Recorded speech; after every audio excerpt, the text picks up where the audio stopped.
ایک شخص نبی صلی اللہ علیہ وسلم کی خدمت میں آیا کہ اے اللہ کے نبی، میں غرق ہو گیا، میں تباہ ہو گیا، میں غارت ہو گیا، میں نے اتنا بڑا گناہ کیا ہے، اتنے گناہ کیے ہیں۔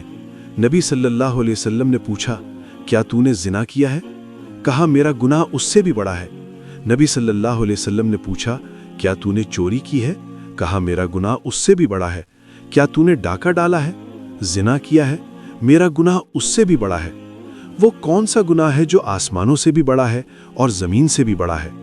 اے اللہ کے نبی، سالہ سال تک ہماری اولاد نہیں تھی، 14 سال کے بعد اللہ پاک نے ہمیں اولاد بچی دی۔ اللہ کا شکر ہے کہ 14 سال بعد اس نے ہمیں یہ نور عطا کیا۔ دیکھو تو کتنی پیاری ہے ابو۔ بد بڑھتی گئی، جیسے جیسے وہ پلتی بڑھتی گئی۔ اس زمانے میں رواج تھا کہ اپنی بیٹیوں کو زندہ درگور کرتے تھے۔ ان کا تصور یہ تھا کہ اگر ہماری بیٹی ہو گئی اور ہمارا داماد بن گیا اور ہم سسر بن گئے تو ہماری ناک کٹ جائے گی۔ آج بھی کئی رواجات ہیں، امت کمزور ہے کہ یہ کام نہ کیا تو ہماری ناک کٹ جائے گی، حالانکہ کسی کی ناک نہیں کٹتی، سب کی ناک محفوظ۔ اس زمانے میں ناک کٹ جاتی کہ اگر ہمارا داماد ہو گیا۔ چونکہ ہماری 14 سال کے بعد اولاد ہوئی تھی بچی، تو میاں بیوی نے مشورہ کیا کہ اس کو چھوڑ دیتے ہیں۔ تو جب وہ بڑھتی گئی تو ہم سے بہت محبت کرتی تھی۔ جب میں دن کا تھکا تھکایا گھر واپس آتا تو مجھ سے چمٹ جاتی، میری گود میں بیٹھ جاتی، مجھ سے پیار کرتی۔ ایک دن ابو جہل مجھے ملا۔ ابو جہل نے مجھے کہا، تیرے گھر میں بیٹی ہے، مجھے معلوم ہے۔ آج ہم سپاہی بھیجیں گے اور تمہاری بچی کو زندہ درگور کر دیں گے اور تجھے قید کر دیں گے۔ میں ابو جہل سے ڈر گیا۔ میں نے اپنی اہلیہ سے کہا کہ میں اپنی بچی کو ماموں کے گھر لے جاتا ہوں، اس کو کپڑے پہنا دو، اس کو تیل لگا دو، کنگھی کر دو، میں اس کو ماموں کے گھر لے جاتا ہوں۔ بچی کا ہاتھ میں نے ہاتھ میں لیا اور بچی کو کہا کہ تجھے ماموں کے گھر لے جاتا ہوں۔ میں اس کو ایک بیابان میں لے کر گیا۔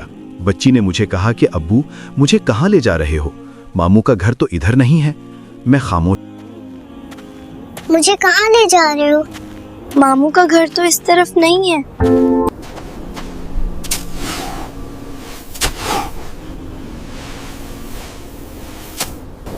ابو، آپ کی داڑھی میں مٹی لگ گئی ہے۔ یہ کیا کر رہے ہیں؟ رہا۔ میں نے کہا چپ ہو جاؤ۔ میں اس بچی کو لے گیا اور ایک گڑھا کھودا۔ مٹی میری داڑھی میں پڑ جاتی تھی۔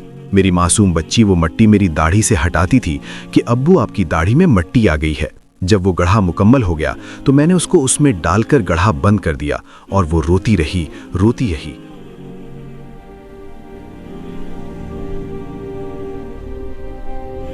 اور اس کو زندہ درگور کر دیا۔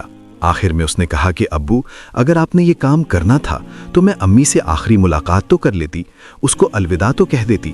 آپ نے کہا کہ میں اس کو ماموں کے گھر لے جا رہا ہوں اور چیخوں اور سسکیوں کے اندر اس کو زندہ درگور کر دیا۔ اے اللہ کے نبی، میں نے اتنا بڑا گناہ کیا ہے۔